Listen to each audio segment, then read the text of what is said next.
The Duetto project has come a very long way, and it's so close to being back on the road for the first time in years. However, now that all the really big jobs are complete, I have lots of little detail jobs to get right before I can test drive the car. In the end, it's the details that matter.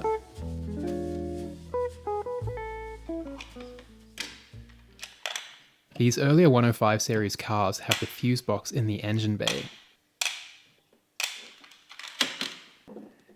Over time, the fuse box gathers dirt and dust, which can become a reliability problem when fuses and wires no longer make good electrical connections, thanks to all that dirt getting in the way. It's also quite an unpleasant and confusing thing trying to work on a fuse box where you can't even see the colours of the wires through 50 years of dirt. So my first job is to clean this up and get it looking fresh again. I have a sandblaster with 50 micron crushed glass as the blasting media. Crushed glass works really well for cleaning aluminium, brass, and even plastic. The result is a fuse box that looks almost new. While that fuse box was out of the way, I cleaned up all the wiring and the connectors with some WD-40 and a rag. The wiring harness on 105 series Alphas is very simple, so it didn't take me very long to connect all the wires up again. This looks complicated, but half of this fuse box is just the headlights and parking lights, so it's not difficult to figure out where all the wires go, especially now that I can see what colours they are. Now moving on to the carburetors. This car has a 1750cc engine instead of its original 1600, and the carburetors are jetted for that larger displacement. However, one thing that hasn't been changed is the chokes. This still has its 30mm chokes, which are just fine for a 1600, but not so great for a 1750. Smaller chokes will require quite a few modifications around the rest of the engine, like jets and cam profiles and ignition curves, to really get them to run right. So I'm going to set this all back to factory 1750 Spider settings, and that includes 32mm chokes.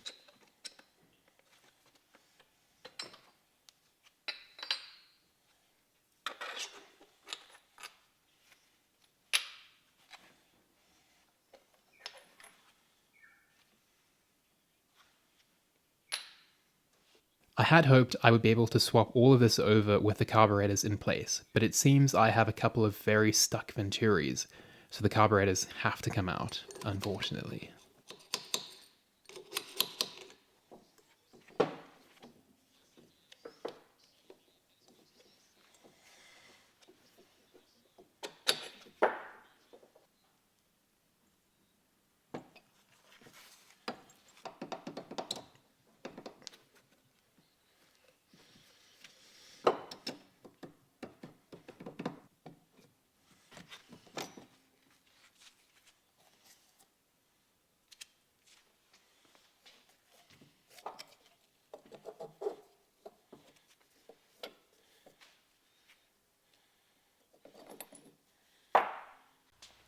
I don't have a spare set of 32mm chokes on hand, but I do have a set of scrap DCOEs lying around, and I can bore out the 30mm chokes from those out to 32.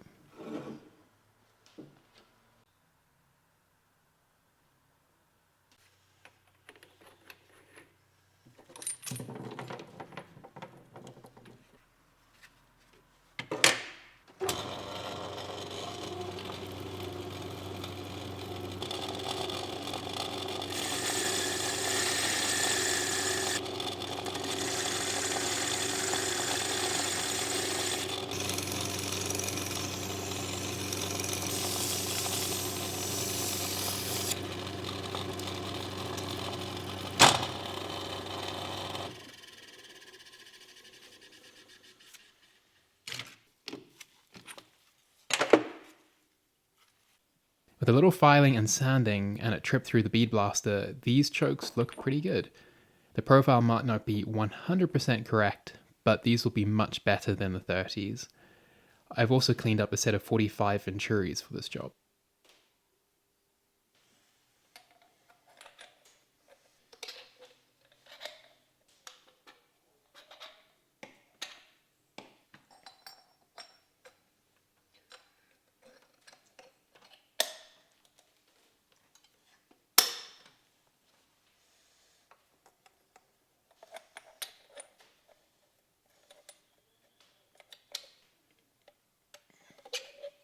With those chokes swapped over, I'm pretty confident that any further modifications to the setup can be done with the carbs in place and the airbox attached. Anyone who's worked on a 105 Series Alpha knows what a pain getting the carbs on and off can be, so I'm really happy to have this done for the last time.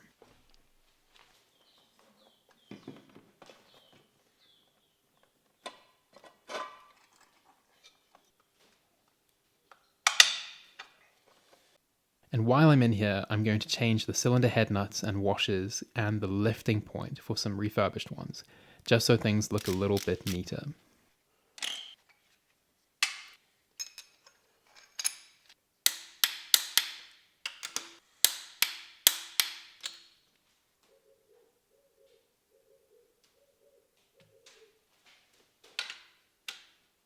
Quite a large job that I really should have done while this engine was out of the car and on the stand was setting the valve clearances.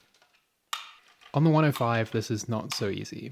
There is no adjustment of the valves without removing the camshafts, so this is often overlooked on services, and I've recently learned how to do this myself.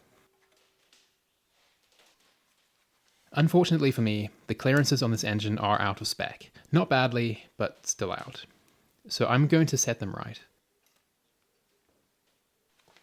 I should have done this while I had the engine on the stand, because turning this engine over on the fan is a real pain. I really need to have access to the crankshaft pulley in order to turn the engine over and set the timing easily as well. So the radiator has to come out, and there's no easy way to catch the coolant now, especially that the car has a sump guard.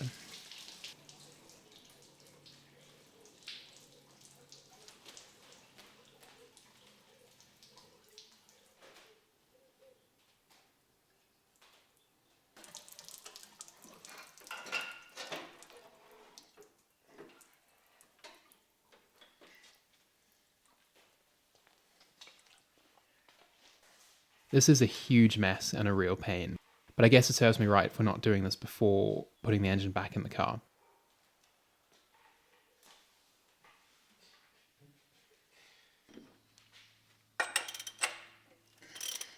I'm setting the engine to top dead center, so I can disconnect the timing chain and remove the camshafts.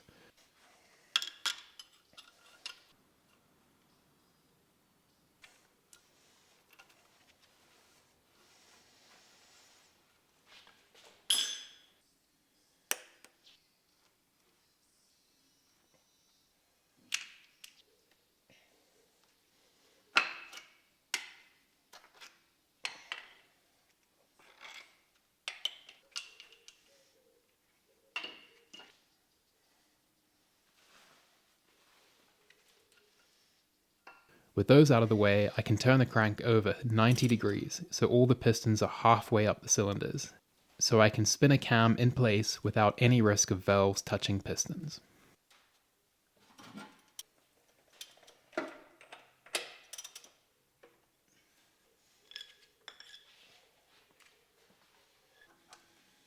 I'm turning this cam over by hand to take the valve clearance measurements. They're all off by a little. They're tighter than they should be. The valves and the valve seats have probably worn a little over the years.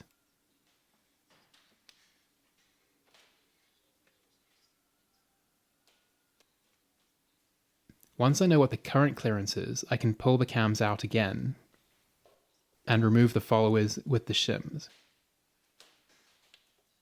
Then I have to check the thickness of the shims that I've removed and work out what size I need to replace them with to get the correct clearance, which is 19 thou on the inlet and 21 thou on the exhaust, or as near as I can get them. Luckily, the range of shims I need for this job is well within the available range of shims. On cars with badly worn valve seats or really badly cut valve seats, you often have to resort to custom ground extra thin shims, which are a pain to have made up, but this job is fairly easy and I have all the shims I need in my collection. With the new shims installed, I can now reinstall each camshaft and turn it over by hand and check the measurements again. If my measurements and arithmetic are correct, I should have clearances well within spec. And I'm very happy with the results. This is now exactly how it should be. I can now remove the cams again, turn the engine over to TDC, reinstall the cams, and reconnect the timing chain.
Now I think the car is ready for its first test drive.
Hear the engine in this car. Everything's still very loud, so hopefully you'll hear it now.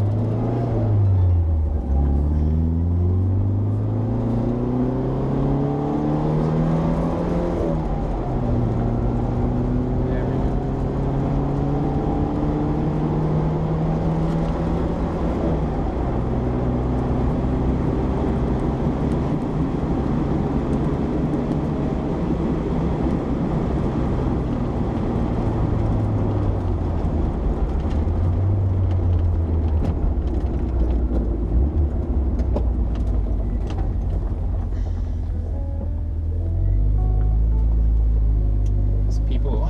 Forgotten that in this country we drive on the left side of the road.